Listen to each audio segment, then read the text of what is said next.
Welcome to Deck Tech Central. Today we're going to be doing a deck tech on Marcus's Maelstrom Wanderer deck. I am Dana. I'm Max. And I'm Julio. We replaced Chris. Chris fired himself. With our new show, Deck Tech Central. We are doing another deck tech today. Number one, it's kind of the Thanksgiving weekend-ish period of time, so we doubled up and did a few shows ahead of time, and we had a few deck techs to do, and they are not timely shows. We can record them in advance without the content being stale when it comes out. So happy Thanksgiving to Marcus who's getting a deck tech, and to you guys who are listening to us talk about Marcus's deck tech. Anything exciting going on, either of you two? I'm packing for a move right now, and by the time this show actually airs, I think, have moved into my new house. So my life will... I think so. I don't know when this one airs. Is this like... This is the week after, the Monday after Thanksgiving. That is... The 26th. I'm moving the next day. So this show will air on Monday, and I will be doing my move on Tuesday. So Dana won't be playing Tuesday. I will. No, he will be. I was talking. My wife actually said she's like, well, if we get everything packed up before then, if all this stuff is in place, you can go ahead and play Tuesday night. I can take care of everything else. So I have a goal that day. I have a plan. I can go play Magic if I get my move done.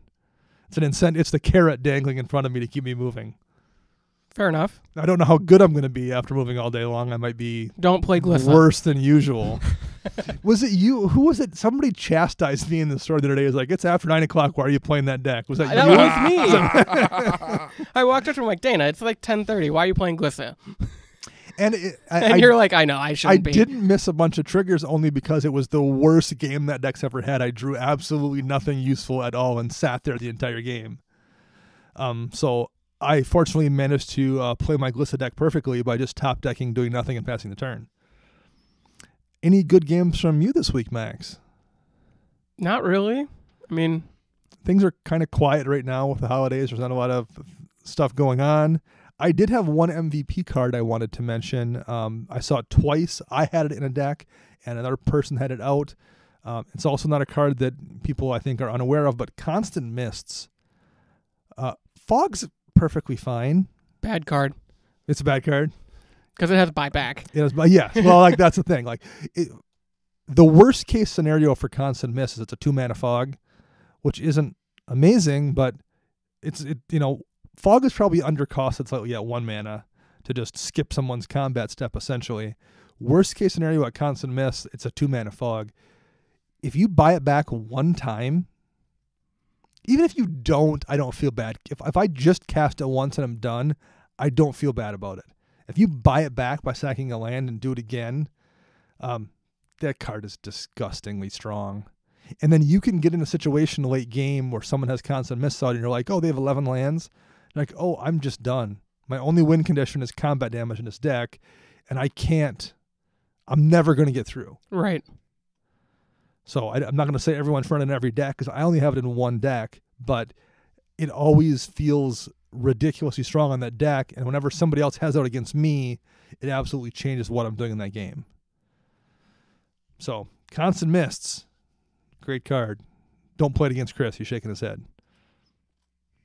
If you counterspell a buyback spell, does it go to the graveyard or do they get it back? Goes to the graveyard and you lost out with your buyback. Okay, so you just paid more to have your spell countered. So you can deal with the buyback on it, but it's annoying. And if you want to reach us online and tell us about your trials and tribulations with Constant Mists, where would you find us, Chris? On Twitter. You can find us on Twitter. Yeah. If you want to, I mean.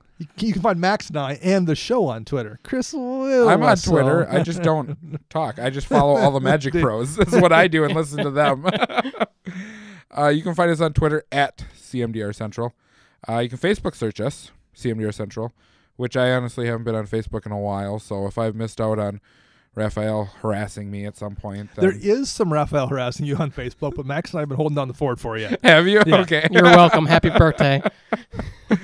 You can find us on YouTube, searching CMDR Central. And you can find us online at cmdrcentral.com. You can also find us on Patreon by searching CMDR Central. And if you want to have us do a deck tech on one of your decks, you can support us at the $15 level or the $30 level to get an entire show about a deck of yours. Along with you get entered into our chat, so you can talk to us, well, Dana and I and like 60 others. Yeah, it's busy in there. There's a lot of Commander chat going down every day. Oh, yeah, every day, all day long. And it's like people are really, really helpful. There's a couple players that are judges that are in there. Our Slack is really, really useful, even for like us. I find it to be terribly useful. Yeah. You can also find us on flipsidegaming.com in case you need to go get a copy of Constant Myths. Right, exactly. Use promo code CMDR in all caps, and you'll get 10% off your order. And it helps us keep the lights on here every now and then. You can also find us on iTunes, where we would really appreciate a 5-star rating and a comment on there. It helps us be more visible to the rest of the interwebs. Is it bad that I did that for the first time today for us? Did you really? Because I checked to see if we had new reviews. I'm like, oh, I haven't rated us yet? Okay, 5 stars. Shame, right? You'd be like, oh, I'm not sure, 4 stars. This is a podcast. Right, this our very first comment ever. These guys exist. This month, we have a couple contests going on. Yes, they will be wrapping up pretty much at the end of this week when this episode airs. The show's air, so the end of this week is your last chance to get into our Patreon or Twitter contest. Yeah, so if you tweet any tweets that use the hashtag CMDRThank, you'll get entered in to win that oversized Ajuan Jaguar card that we posted a picture of a few weeks ago. Yes, indeed.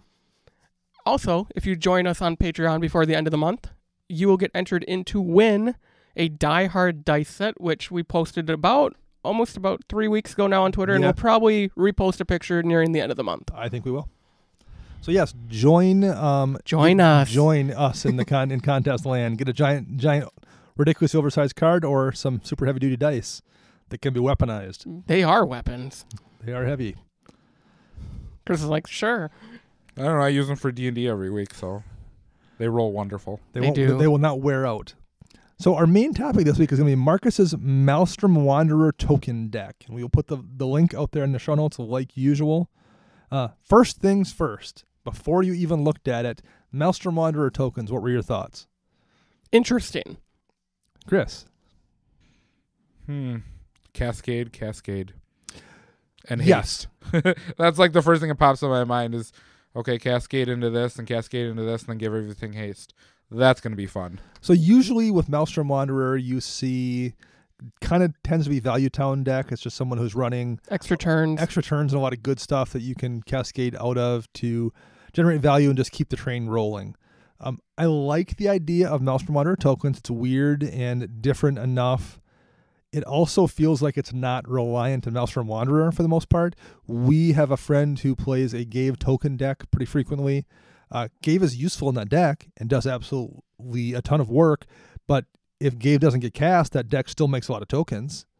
So this felt a little bit like that. At least I was wondering if it would be like that, where it's a deck where you can win if everyone's freaked out about Maelstrom Wanderer and is holding up mana for it, because that can be an advantage. If you don't need Maelstrom Wanderer to do what the deck wants to do, but everyone thinks you do, so they're holding up counterspell mana or whatever to deal with that coming down, and you just treat it like icing on the cake, that can be a really, really useful thing. So I was curious to see, before I even looked at the list, if that's what we were going to be dealing with here. So bringing up the deck and taking a look at it, why don't you read us Maelstrom Wanderer first, Max, to make sure we're all on the same page.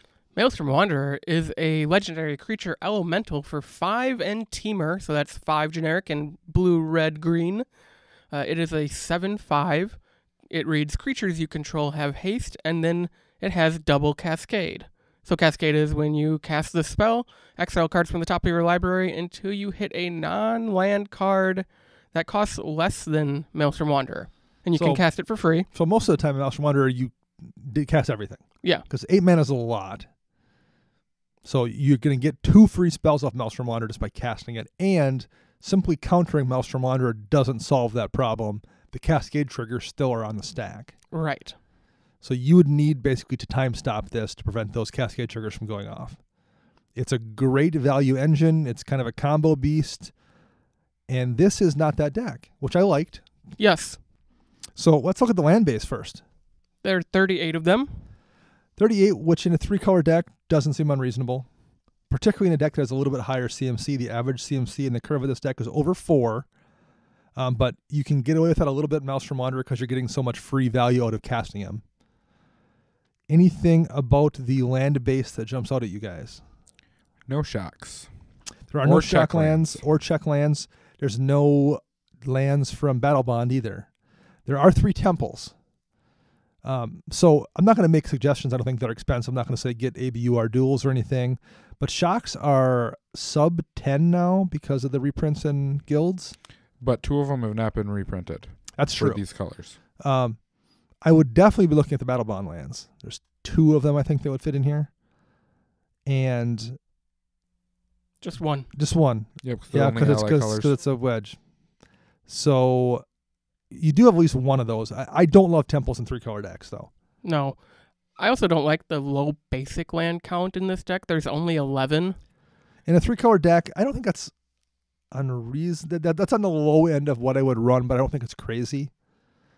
There is a City of Brass. There is a Mana Confluence. There is a Exotic Orchard. Grand Coliseum. Forbidden Orchard. There's a lot of lands that make 3 different colors of mana, which I like. That helps. Reflecting Pool. There's no Meteor Crater, but there's a lot of ways to make 3 colors. There's a Vivid. I don't love a Vivid in this deck either necessarily. I think Vivid's maybe in a 5-color deck where you're like, I absolutely need to be able to hit 5 colors to get out my Ur-Dragon or something. Maybe. I don't think in 3 colors you need a Vivid that comes into play tapped like that, and at some point winds up being just a basic. I also don't like Mirrored Landscape in this deck solely because of the low basic count. Well, in Blighted Woodland is in the same boat. I don't think in green, I don't think you need those. No. The one card that we talked about actually a few weeks ago, possibly people getting, and it is getting a reprint, is Ancient Tomb. I do not like that in this deck. Really? Why is that? Double colorless. Yep. Deals damage to you. You want to be on your colors as fast as possible in this deck. Yeah. It would be similar to a Shrine of the Forsaken Gods or whatever that one is. Temple of the False God. Temple of the False God type of deal. I feel like Ancient Tomb though is almost always good in most decks, and if your commander has double colorless, I would run it. I like it a lot. I'm a fan of Ancient Tomb, and I think even in this deck that you want to get on your colors, I still like it. I think there's enough fixing where you're okay. That's one I would leave in myself. What do you think, Max? I think I'm going to agree with Chris on this. There's no life gain. And Ancient Tomb early it's hurt me before when I've played it, and it's 10 turns later, and I'm like, man, I've lost 18 life to this Ancient Tomb. Like, it does add up. It's not nothing. Yep. And looking at the spells that aren't Maelstrom Wanderer, a lot of them do have just either no colorless pips. Okay. Or a single colorless. So, like, I agree with Chris. I think in order to cast the other cards in this deck, in case you don't want to run out Maelstrom, you need to be on your colors fast. I also don't love Seagate Wreckage. Taps for a colorless, and you can spend 2 and a colorless to draw a card if you have no cards in hand. That might make sense in like a deck that's intentionally trying to get Hellbent. I don't like a land that's only making colorless mana and then only does a thing if you're Hellbent. And it also requires colorless mana. And it requires activate. colorless, and there's not a ton of sources here. I think it's a fun card in maybe some decks. I don't know if I love it here. So there's a little bit I think you could do on the land base, but there's also a lot of good things. Like I mentioned all the sources that make 3 colors, and there's a lot of sources that make 3 colors. I love the filters in this deck. So I like filters too, and they've gotten a lot cheaper to add as well. Yep. Any other things to note about the lands before we move on? How about the artifact base? Only 5 artifacts, and you might as well read them because it's only 5. Ashnod's Altar, Chromatic Lantern, Phyrexian Altar, Skull Clamp, and Vidalcan Ori. Okay, Chromatic Lantern is obvious. Must be in this deck. 3-color deck, yep. and it makes your life so maybe, okay, so I'll say this. Maybe if you have a perfect mana base, if you have the 3 duels, if you have the perfect filter of fetches, if you've got shocks, if you are in allied color, so you have 2 Battle Bond lands, like maybe in a perfect mana base with your City of Brass and your Exotic Orchard and your Mana Confluence, maybe you don't need it. But I would still probably run it. It just it lets you not have to worry about like, okay, I want to do this. If I need to tap this land and not this one, it just lets you tap your lands. And it's at only 3 mana. Like, of course it would be better at 2 mana. Of course it would. But I don't think 3 mana is too steep for a Chromatic Lantern. No. In a 3-color deck. So I am with you there 100%. I definitely think that this deck requires the signets. It's my personal opinion that when you start going over the 3-color into 4 colors, that route, you need the signets for early fixing. And they're 2 mana, so they're easy to get out fast. Yep. I think Vidalcan Ori, I don't like. I hate cutting on this because I know how much Josh Lee Kwai, the Command Zone, likes it, and it's really easy to sound like you are just trying to take a shot at him because he's so famous and their show is so big. And I really don't want to be doing that. And I run it. I'll do it. I run it in one deck, but I don't think the card is that good. I think it's a great, it's a good card. I like it, but I don't think that thing where he says put it in every deck, I don't think that holds true. And I don't know if this is a deck where you want it. I think it is a deck you want it. Okay. I can get behind this being a deck that you'd want it in, but I do not agree in every deck that it needs to be in there. Right. For sure. Yeah, I agree with the fact that it shouldn't be in every deck, but this deck has a lot of token maker cards, and at sorcery speed, you can't. Vidalcan Ori is just enabling you to do those on other people's turns. In case you don't have Maelstrom out, then they can attack come your turn. Well, I would say this, you are in blue here, so you could just run Line of Anticipation and have a chance to play it for free on turn 1 if it was in your opening hand. Right. Like if you wanted the effect, you have access to blue, I would probably then run that over Ori. Yeah. Because 1 out of every 12 games, you're going to get it for free or so. So, that's my thought there. There's a couple of sack outlets. That's all. I mean, Ashen's Ultra is always useful when you're making small tokens because it gets you ahead on mana. I didn't know about Phyrexian Ultra, though. I don't know if there's enough things that care about the sacrifice effect to just get to trade a creature for 1 mana. Is there? Did you think there was? To help your color curve, but yeah, maybe. That's the only thing I could see with that, because there's really nothing in the entire deck that you're really basing the sacrifice off of. And then I feel like, well, if you really need the mana, then losing a creature, I mean, this is a token deck, you can afford to lose them, but at that point, do I want to just run another mana rock, maybe? Oh, for sure. Or another colored land. Right. A Coalition Relic at this point is, I think, sub $5, and that can get you 2 mana sometimes on turns if you didn't need it. Right. At the same CMC as Phyrexian Ultra. Phyrexian Ultra, don't get me wrong, is a great, great card, but I think you need to have a specific reason for it, and I don't entirely know if this deck has one. So how about sorceries? 25 sorceries in this deck, but I think 19 of them create tokens. Yeah. I think that's what my math was on, or something like that. So I had a Raikou of 2 Reflections deck once upon a time in these same colors, and it was a token deck. So the plan in that deck was kind of similar to this. In that deck, I was going to be casting spells that made tokens or creatures that made tokens, and then copying either the spell or the creature with Raikou. Right. And it worked fine. It worked okay. I didn't love it, but it worked all right. A lot of these are very similar cards to what I was running in that deck. He can run a few that are a little bit higher CMC because he's casting them for free off Maelstrom Wanderer at times. But this is where the majority of the token making happens, is at sorcery speed.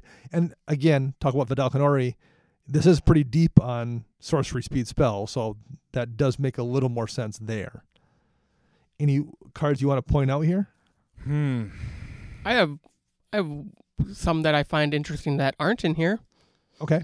So this is a token deck, but as the listeners, when they look at the list, there aren't any win cons. So there's no overwhelming stampede or even an overrun to help get those tokens through off of a cascade trigger.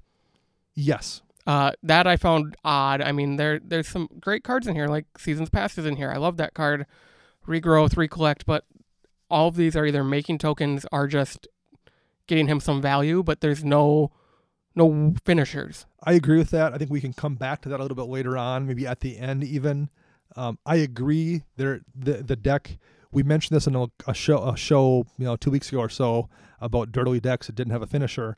I don't know if this deck is dirtily, but I think you're relying on a clear board to get through with these tokens, and I think you probably want a few things that make that more consistent. And in the sorcery slot, it could be overrun effects or overwhelming stampede kind of effects that you can also cast for free off Maelstrom Wanderer. Or it could be, Crater Hoof in the slot for creatures. Other than Perforce, which we'll get to later, I just feel like there's not that one thing that you're like, I have this thing in my hand. I'm going to win the game if no one's paying attention. Maybe Descent of the Dragons, because you turn a lot of those 1/1s into 4/4s. So maybe that is... But they don't have haste. So unless you have Maelstrom you have to out, hope it's Maelstrom not gonna do Wanderers out. anything. Correct. Or you have Valkanori so you can instant speed it, I guess, or Leyline if you put that in instead. And I do like Descent of the Dragons, actually. I think it's a cool card in a token deck. Being able to turn those 1/1s or 2/2s into 4/4s with flying I agree. is really, really useful. I think the card doesn't see a lot of play, and I like seeing it in a deck where it can be taken advantage of. So yeah, there's a lot of things here. There's a little bit of Graveyard Recursion too. You have Seasons Past, you have Regrowth, you have Recollect, Tower Identification that makes tokens. Great Aurora, I wasn't entirely sure about. It does take advantage of you making tokens because you draw that many cards for the number of permanents you have out. Which are tokens. Which are tokens. So I did like the Great Aurora, but it's also 9 mana, so you can't hit it off of Maelstrom Wanderer. And it's 9 mana, 3 of which are trip green. Ooh. That gets tough. Honestly, what I would probably run, like if I was going to spend that much mana on a spell, including trip colors, I'd run Insurrection. I don't like Insurrection. I've talked about it before. But if you're playing a token deck where you've got a ton of stuff already, that clears the board for all your tokens and lets you swing with all the creatures you just took too. Yep. Like I feel like you probably win the game plenty often casting an expensive spell like Insurrection. Great Aurora might win you the game in 2 turns. Insurrection just going to win you the game that turn. Yeah. That said, I respect Insurrection. I respect Great Aurora as just a weird card to play too, but I don't know if it's that effective. I'm finding it troubling lack of removal, and I don't know what kind of meta he plays in or anything like that. But Elish Norn just turns his deck off. Yes. Yeah. It turns the deck off. It doesn't just turn the deck off. It keeps it turned off. Yeah. Like I've seen the cards that come down and you're like, oh man, I'm boned. Okay, let's hope I draw the thing that solves that problem. I don't know what solves the problem. And we can kind of shift over into look at instant spells next. That's where this problem is going to be solved. Probably that's where you're going to find your reality shift to deal with Elish Norn or your Krosan Grip to deal with the enchantment that's a problem. There's Beast Within, I guess Artifact Mutation, but I would wager that's mostly being used as a way to make more tokens. Yep. Yeah. So occasionally it'll solve a problem simultaneously, but a lot of times you're just looking for the biggest CMC artifact to make the most tokens. Now this could be honestly looking at this deck. Now I don't know this person personally, but this looks like a new player mistake of not playing board wipes in a heavy creature deck because you're worried about your own creatures dying. A new player deck a little bit, or a new meta deck maybe. Yeah. It might even be like where, like, I would be fine playing this deck if I was playing with a bunch of friends who are new to Commander. I'm like, I just can't afford to run 7 removal spells because my friends are going to be ticked off because they're all new. And right? I've seen... yeah. And even along those lines, this just could be the deck he plays with new players. Sure, right. Like, I'm just going to throw bodies out there, and if I can't remove anything, then that's just how it's going to be, and that's fine. And I get that. Yeah. But if it's not that, if that's not what you're doing, I agree that there needs to be some more removal because you're just relying on an open board for a lot of these things to get through. I mean, Beast Within's there, but that's really about it. Yeah. I mean, there's no Chaos Warp. There's no, for lack of saying it, Cyclonic Rift. Right. Reality Shift, Hull Breach. Blasphemous Act. Blasphemous Act, right. There's board wipes. Again, you have access to red. You can definitely run Blasphemous Act. Chandra's Ignition would be great. Yeah. Chain Reaction, which deals damage to each creature based on the number of creatures you control. In a token deck, that's just going to be, everything takes 40. So, yeah, I think 1 or 2 more board wipes wouldn't be a bad idea either. So, seeing how we're in instance now, we brought that up. So there's 12 of them overall. Yes. The one that I absolutely love, and this card, I never really thought about it until I actually looked at this deck and I was playing it. Synthetic Destiny. 4 colorless, 2 blue. Exile all creatures you control. At the beginning of the next end step, reveal cards from the top of your library until you reveal that many creature cards. Put all creature cards revealed this way onto the battlefield, then shuffle the rest of the cards revealed into your library. So, as we'll go into creatures next, and I'm just going to give a heads up. There's only 12 creatures in the deck. Right. So if you have 12 tokens out, you immediately just put all your creatures from your deck into play. Yep. You're just going to get them all no matter what, even if a couple are out. Well, the one card I want to see similarly to this, takes advantage of the few creatures, is Guided Passage, which is a green, a blue, and a red. And it says, reveal the cards in your library. An opponent chooses from among them a creature, a land, and a non-creature, non-land. So it's 3 mana to get, essentially 3 mana to draw 3. Yep. One of which will be a basic. They'll give you a basic, which usually you draw a land card anyway.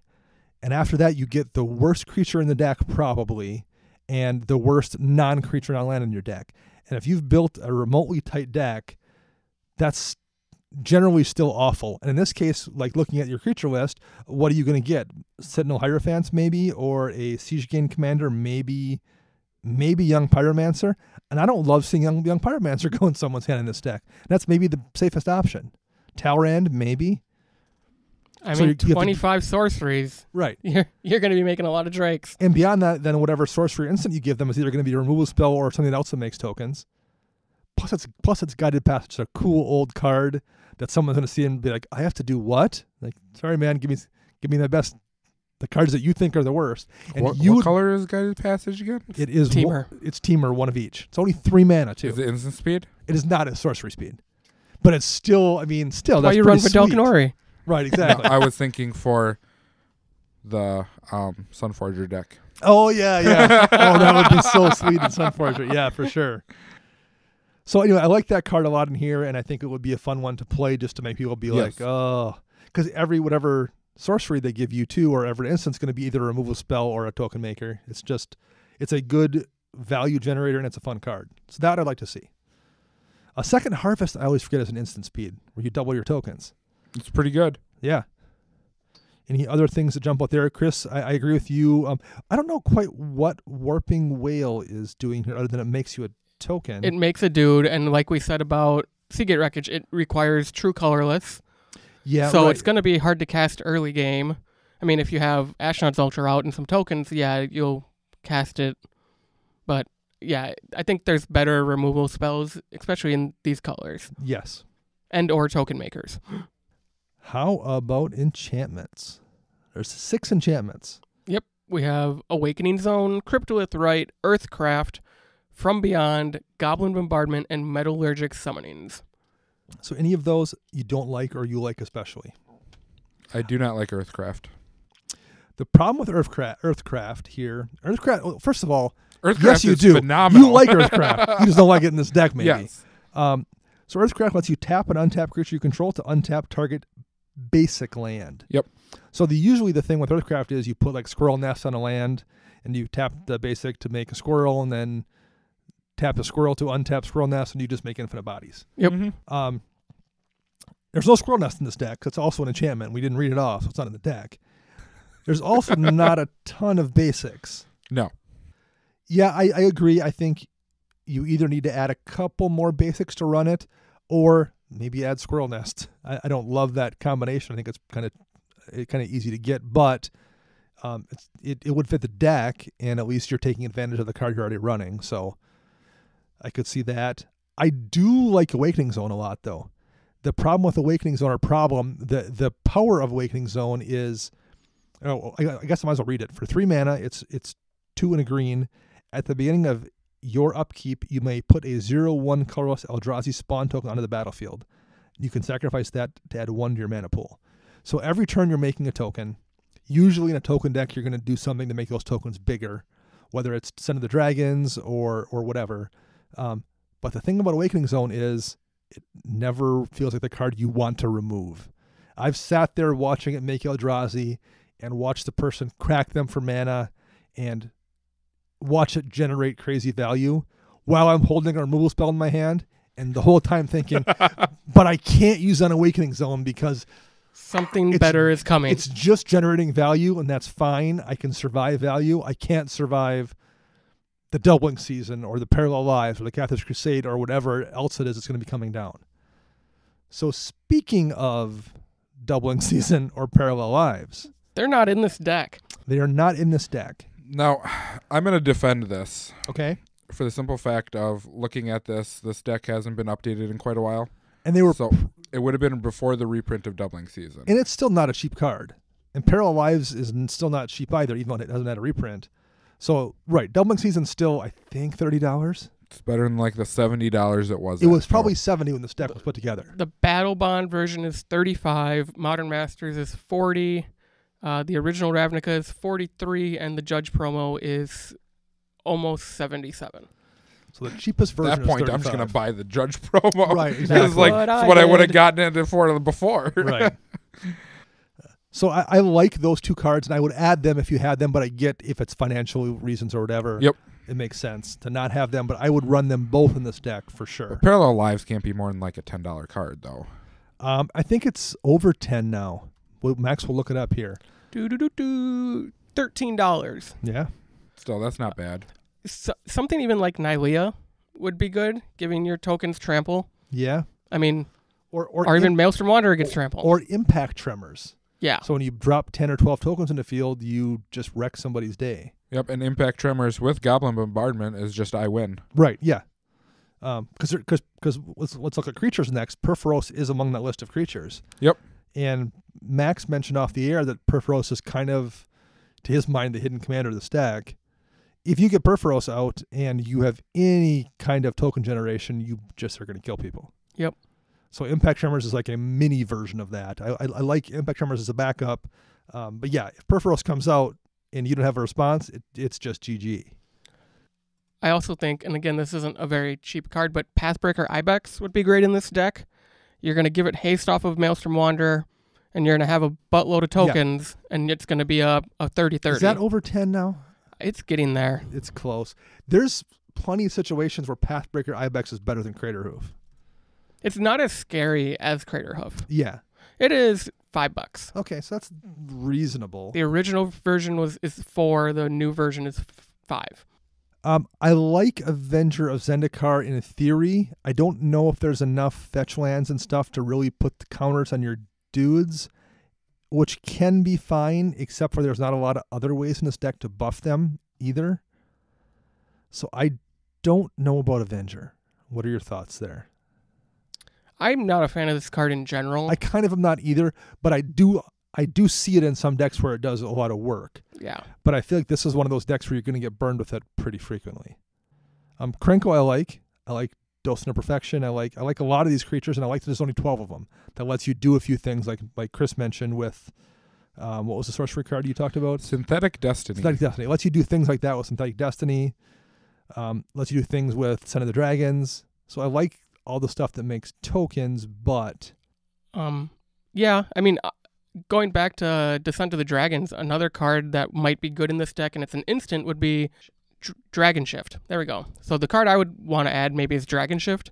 It's an instant from Dragon's Maze. Is that the Overload one? It's the Overload. So it's a red and a blue to, until end of turn, target creature you control becomes a 4/4 blue and red dragon with flying, but loses all of their abilities. Okay. Or you can overload it for 3 double blue, double red. So the same amount of mana as Son of the Dragons. the Son of the Dragons, but it turns all your tokens into 4/4s, and you don't destroy anything.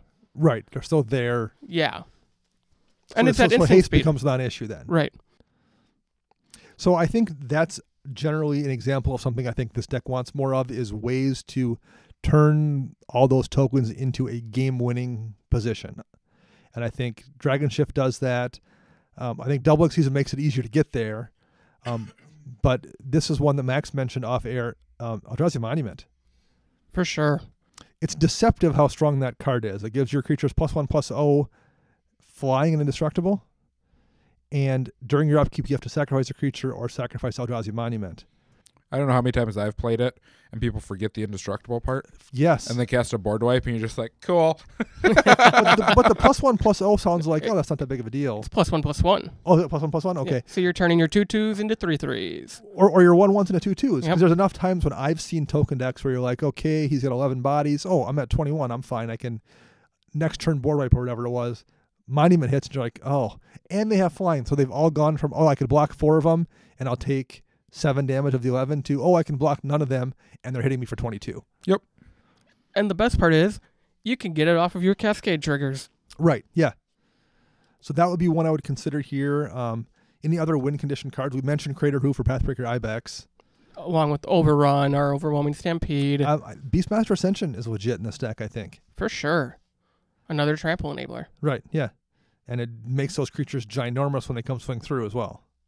I think, this is a kind of deck where you could run Triumph for the Hordes if your friends didn't mind. That's also another way to win, and it would come into play off of definitely Wanderer. Definitely a good way to do it. Wouldn't bother me at all. Me either. Really, functionally, Triumph for the Hordes for the most part, there's no difference between that and Overwhelming Stampede or Crater Hoof. Like, you died at Crater Hoof too. There's just not a difference. Yeah. It just has that bad it view does. because it's Infect. Right. And, you're a dirty scumbag because you play Infect. It's a part of the game you're going to lose. I'd rather actually lose to Infect than a Crater Hoof, I think. Maybe. I call bull. Bleepity bleep. Well, if anything, Infect isn't that strong in Commander for the most part. Yeah, until you attack back and someone Tainted Strikes your creature to kill the other person. You're The best Tainted Strikes are when it isn't your creature, when it's someone else's creature. That's when Tainted Strike feels so good. Poor Max. Yikes. We have one Planeswalker in this deck, Xenagos the Reveler. Yep, he pops out tokens, fixes your mana, I do believe. And he can make a buttload of mana because his +1 is add X mana of any combination of red or green to your mana pool, where X is a number of creatures you control. I ran this in a token deck once upon a time, and very frequently, if I came at the right point in the game, I'm like, I'm going to make 14 mana. And then the game just falls apart for somebody else then at that point in time. Yep. That's a +1. That's not his minus ability. That's his +1. So he also makes a token for a 0. I think he's a really strong card. He saw some standard play at the time. And if you're in a token deck, in these colors, I would run him for sure. Oh, for sure. The one Planeswalker that my suggestion is, and I'm just a fan, boy fan, or whatever the hell they call those. Fanboy. There you go, fanboy of Chandra. So Chandra, I believe it's Flamecaller, 6 mana. She creates 2 3/1s with haste. Her neg X or whatever deals X damage. And then her other neg allows you to discard cards and then draw that many cards. +1. Or -1. One of the two. Yeah, she's always value. Yep. Her 0 is the wheel. Yep. So all of those abilities are phenomenal in this deck, and she's also cascadable. Yes. I think there's not enough draw in this deck. I think and maybe that's why the land is in here that lets you draw when you're hellbent. Seagate Wreckage. But I think you're better off just not being hellbent. I think if you can prevent that from happening, that's what you want. And cascading into a Collective Unconsciousness or a Shamanic Revelation in this deck solves a lot of problems, but you don't have to cascade into them. Shamanic Rev at 5 mana, even if you only have like 4 or 5 tokens in play, is great, but there's plenty of times you can probably cast Shamanic Rev and draw 10 or 12 cards. And you can cascade off of it. And it can hit a cascade, right. And Maelstrom Wanderer will gain you life if it's out because it's over the Ferocious limit. Yep. You need to have something 4 or more. So is this the one deck that we don't suggest Brishkar's expertise for? Yeah. Probably, although if Maelstrom Wanderer is in play, it's pretty good. Yeah, if it's in play. And most of the creatures on this in here, if you actually have one of your creatures in play, Zendikar Avenger's a 5/5, Centaur of the Forge is a 5/5, Hierophant is a 3/2. Perforos will never be turned on, though. Perforos will never be a dude, but like most of your creatures, like half of them at least, are pretty powerful. I don't know if I would run it, though. I kind of agree with you. This might be the one where I don't run it, yeah. Any other cards that jump out at you guys that you'd like to have out of the deck or you'd like to add in? There's no graveyard hate really here either. No, and I think, again, that goes back to the fact that this looks like an older deck. Hasn't been updated in a while. No Scavenger Grounds. And again, we don't know the meta. It also could be, like I said earlier, it could be the deck he plays against new players. Right. Try to show him something cool, because Cascade is really cool. I remember seeing it for the first time when I played EDH. I'm like, well, that's awesome. So I get it. I just teach new players in Modern. Yeah. With the wonderful card called Bloodbraid Elf. Right. And then everyone calls for a ban again. does Shardless Agent has it too, right? Does that still see play? I don't think Shardless Agent is legal in Modern. Is it banned? It might be. Let's look. Shardless. I don't think it's been printed in a Modern legal set. It is not legal in Modern. It is not. I thought it was from Alara. No? Nope. It was from Plane Chase. I think it was one of the first Cascade cards. Okay. I did not know that. Well, if they ever reprint it in a standard set, That'd be bad business. Especially in Simic. I'd be all over that. Oh. In fact. So, what's your final thoughts about this deck? What, generally speaking, do you would like to see changed? Assuming you were trying to like not play it against beginners. I think just more win conditions. I think putting in a Crater Hoof, the Pathbreaker, either Parallel Lives or Doubling Season, and maybe an Overwhelming Stampede. And this deck gets monumentally better with those very few includes. I agree. Maybe a couple draw spells, maybe a couple removal spells. Like I think you could swap 8 to 10 cards out of this deck and make it vastly stronger. I still like it in theory, though. I like the idea of a token deck in these colors using that commander where you usually don't see it. Right. It is very unique, and I appreciate that. Thank you very much to Marcus for sending us this deck and for supporting us on Patreon. We really appreciate it. Max had to edit a bit out because my phone kept dinging because my wife was texting me asking me to pick up breakfast cereals for her on the way home.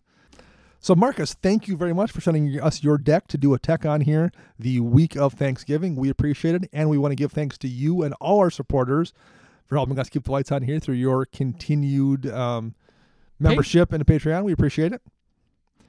And I think before we sign out, the question we're going to ask everybody on Twitter, what's the favorite weird token deck you've ever seen? Like a non-traditional commander that you've seen someone make into a token deck. Is there one, speaking for you guys here on the spot, that you've ever seen that you're like, oh, that's a cool, weird token deck, but I appreciate it? So I'm going to answer this slightly out of the box. Okay. We have a buddy who primarily plays token decks. He does. And when he plays other people's decks, when he's borrowed someone else's deck, he turns it into a token deck if it has somehow. Any token generation, he finds the token generators. He just has that special gift. And turns it into that deck. He does. You are 100% correct. How about you, I Chris? can't think of anything. I'm like trying to, and they're all pretty. It's like, this is unique because you don't expect tokens from Maelstrom Wanderer. Yes, but yep. I think when you think about these type of commanders, people don't think outside of the box. They think they can gate, or they think of Risa Redeemed or Slimefoot now. Right.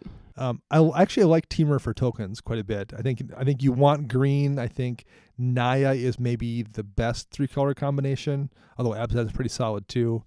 I think Abzan, I would vote Abzan being the best just because you get the black for the removal and the sacrifice package. And if you want to go with like a Grave Pack kind of thing with your tokens, you can do that for sure. White gives you a lot of good stuff, though. It gives you one more token doubler and another procession. It gives you Cathar's Crusade, which is one more win condition, even though it's an annoying win. It's an annoying win condition. I'm trying to think if I've seen any really weird, unique ones, too. I guess my Talrand deck is basically a token deck. But, I mean, that's not that far out of left field. He says he makes tokens on them, so it's not that crazy. I actually liked, Max, your, was it Marath, Will of the Wild? No, Gahiji. Gahiji. The honored one. And why did you take Gahiji apart? It just wasn't working for me. Are you just not, number one? I'm not a 3-color player. Okay. That is I was the gonna ask if that was biggest part one. of it. And Chris is our resident 3-color mage. it's so easy to play 3-color. I don't know what your issue is. I don't like it. Too many options. See, Chris is not going to finish his 5-color deck, and we can talk about that. It's going to get done. I'll have it done by the time Thanksgiving is over. Okay, cool. All right. Well, we will be back after the holiday week. I will be officially moved, and we will move on to a few more show topics before the end of the year that aren't just deck techs. But thank you all very much, and we'll be back next week. I'm Dana. I'm Max. And I'm Chris.